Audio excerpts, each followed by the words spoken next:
52 years ago, right at this spot on the world's longest mountain range, a plane crashed straight into the mountains. What's really shocking is that the plane disappeared without a trace right after the crash.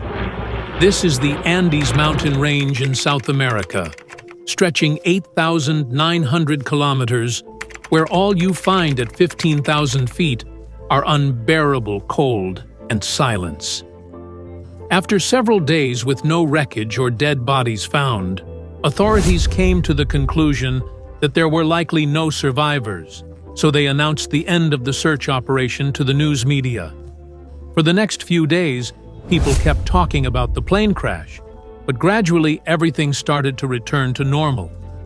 Folks had pretty much forgotten about the incident. However, about 2.5 months later, exactly 72 days afterwards, the authorities received a message from the missing plane. Welcome back, viewers, to a special segment about Uruguay Air Force Flight 571, which performed a miraculous feat and made its mark in history forever. On October 12, 1972, this flight took off from the capital of Uruguay, Montevideo. There were some rugby players who needed to travel from Montevideo to Santiago, the capital of Chile, for a match. The flight had a total of 40 passengers, including the rugby players and 5 crew members. Just after takeoff, while they were still over Argentina, they suddenly had to land in the Argentine city of Mendoza due to bad weather. The captain made this decision because the Andes mountain range, the highest in the world, stands as a barrier between Argentina and Chile. The tall mountains are already quite dangerous, and flying over them in bad weather was not safe at all. The pilot's plan was to spend the night in Mendoza and then cross the Andes Mountains the next day when the weather cleared up. Little did the pilot and all the passengers know what trouble was about to hit them. The next day, Friday, October 13th, Flight 571 took off from Mendoza. If you look at a map, Mendoza and their destination, Santiago, are only 180 kilometers apart, but in those 180 kilometers, there are peaks over 15,000 feet high in the Andes. So, the flight's planned route was supposed to be something like this. First, the plane would head out of Mendoza, then heading south to gain some altitude, then it will turn towards the Andes and cross those dangerous mountains. After that, it will make a pit stop in the Chilean city of Curicó before landing straight in Santiago. The pilot of Flight 571 had completed about 50 flights on this route, so he had a lot of confidence in himself. As soon as they took off from Mendoza, the plane headed south as planned. While climbing, the pilot noticed a thick layer of clouds had hidden the entire view below. In this situation, he contacted the control tower. They've set up a connection that allows them to keep informing the pilot of his location via radio by tracking it on radar. Besides the control tower, there's another way for the pilot to figure out his location. By considering the aircraft's last known position and calculating based on its speed, he can get an idea of where he currently is. In aviation lingo, this method is called dead reckoning.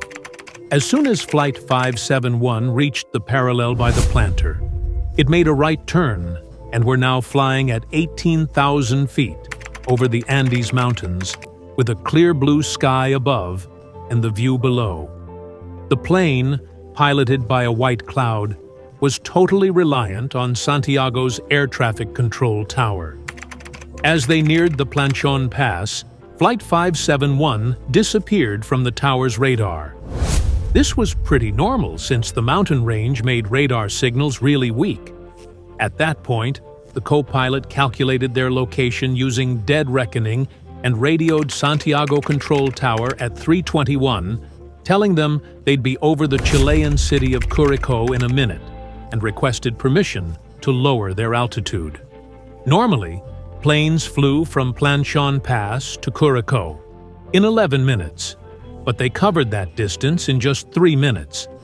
The staff in the control tower couldn't figure it out, but since Flight 571 wasn't showing up on their radar, they gave the aircraft permission to descend. They had no idea that the co-pilot's calculated location was actually wrong. The pilot thought they were over Corico, but in reality, they were crossing over a huge disaster at Plain Chon. Flight 571 was waiting for clearance from the control tower. As soon as the pilot got the green light, they made a right turn and started to lower the altitude. At first, they encountered some dangerous turbulence, and as they crossed a layer of white clouds, what do they see? A giant mountain right in front of them. At that point, the pilot realized they were still in the Andes. The pilot made a huge effort to gain altitude again. The plane's nose was now aimed up at the sky. But unfortunately, if only they had done this a little earlier, Flight 571's tail was heading straight for the mountain. It hit the peak and broke away from the plane. At that time, the mountain was completely covered in snow. Without a tail and wings, the fuselage of Flight 571 slid down the large snow and came to a stop at this point. Because of the crash, 12 passengers lost their lives on the spot, especially those who were in the back of the plane. Despite this, 33 passengers survived in the fuselage, but they were pretty banged up. With the tail having separated, the back of the plane was wide open, letting in a brutal cold. They were stuck at an altitude of 11,500 feet in the Andes, where the temperature was minus 30 degrees Celsius. As soon as they stepped outside, all they could see were snow-covered mountains. First, they buried their friends' bodies in the snow. Meanwhile, news of the plane crash had alerted the Chilean authorities, but they had no idea it actually happened in Argentina. Without wasting any time, they kicked off a search operation involving 4 airplanes, scanning the suspected area from morning till evening. During the search, they didn't see any planes or debris. It was a really tough operation because all the mountains were reflecting light off the snow. Uruguay and Argentina also joined in the search, and in total, 11 aircraft spent the whole day looking for Flight 571. Meanwhile, rescue planes flew over the crash site several times, but despite the survivors' desperate signals, they couldn't see them. Later, they found some lipstick in a piece of luggage, which was used to write a big SOS on the plane's fuselage and made a cross in the snow with their luggage. But the rescue planes still couldn't see them. After a total of several days of searching, on October 21, 1972, all the passengers were declared dead and the search operation was called off. On the 11th day, the passengers at the crash site found a radio in the cockpit. When they tuned it in, they heard the news that the search operation to find them was officially being ended. As if they weren't already in enough trouble, this news just added to their despair. The last glimmer of hope for survival was gone. In just the first week, 5 more passengers had died from their injuries. Now only 28 passengers were left at the crash site. They gathered debris and luggage from the plane to keep warm and shut off the fuel system to prevent any further issues. They even cut the plastic visor from the cockpit to make glasses that could help shield them from the glare of the snow. They fashioned seat covers into makeshift blankets and crafted snowshoes from the seat cushions. By this point, their food supply was running low. They had 8 chocolate bars, 3 jars of jam, some dry fruits, and a few bottles of water. At first, they managed to split up the food and eat it. But once everything ran out, they even started eating clothes and cotton, which made them even sicker. In this part of the Andes, there was nothing around for energy, and on top of that, they couldn't get down from the ridge where they had crashed, nor could they hike up. During this time, the passengers were in such bad shape that they had lost up to 40 pounds. They reached a point where, with no options left and nothing else to do, they started eating the body parts of their deceased friends. It was obviously a tough decision, but hunger, thirst, and weakness forced them to take that step. After 17 days of the crash, on the night of October 29th, an avalanche suddenly struck and hit the fuselage hard. The speed of the snow was so fast that the entire fuselage got filled up with ice. In this disaster, 9 survivors were killed. The remaining 19 people cleared away whatever they could from the snow to make space for oxygen. The days kept passing, and the situation for the survivors was getting worse. One by one, they were looking death in the face, while the rest were just waiting for their turn. By December 12th, 60 days after the crash, 3 more survivors had lost the battle for their lives. Now, the remaining 16 had only 2 options: either start counting down their last days or muster up the courage to somehow hike up the vertical cliff in the west. On December 12, 1972, 3 rugby players, Parado, Canessa, and Vizintin, decided to try hiking up the western peak. Hiking with the hope that the other side of the mountain would be a green valley with a chance for help was really tough. They didn't have professional gear, and on top of that, the temperature was minus 30 degrees Celsius. They bundled themselves up in homemade sleeping bags and clothes made from ship seats and set off on their hike.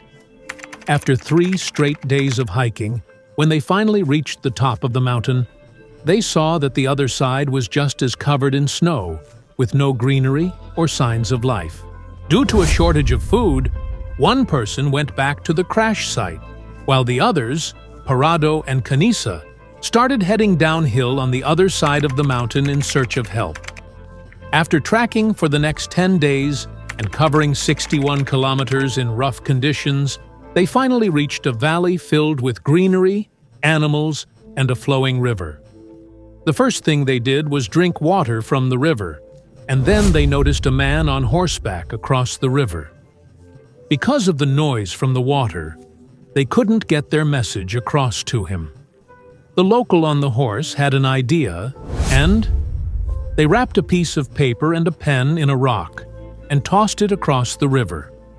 Parado and Canessa wrote down everything that happened on that paper and threw it back.